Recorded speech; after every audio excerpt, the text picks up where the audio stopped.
بسم الله الرحمن الرحیم. سلام دوستای عزیز، امیدواریم که شاد و موفق و پیروز باشین در هر گوشه از جهان هستی که هستین.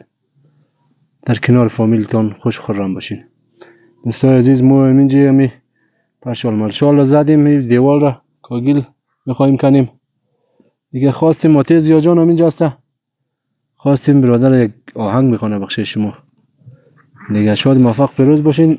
این شما و این ماتی زیا جان خود معرفی کد بخشید دوستا دیگه. یک آهنگ هم بخشید دوستا بخونو که دوستا انشالله که خوشی باید. سلام دوستای عزیز، دوستای خوب، در کجا هستید؟ لباشون پر از خنده باشه، شاد و پیروز باشید.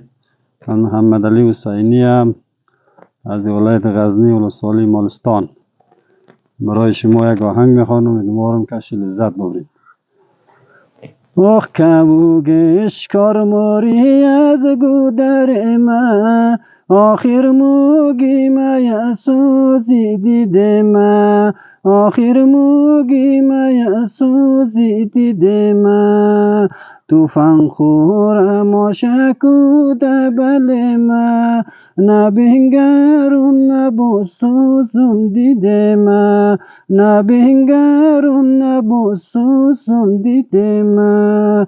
الله یار جان که روی تو بلمنده، عاشقی یار دوی مونیم کلمنده، عاشقی یار دوی مونیم کلمنده. اخ من ماجد بلن قورو کدی تو، ما دل بیرون دل بیرو کدی تو، ما دل بیرون دل بیرو کدی تو. اخ همون روزی که بر شدی تن خو، مویارتید که دی بل سینه خو، مویارتید که دی بل سینه خو.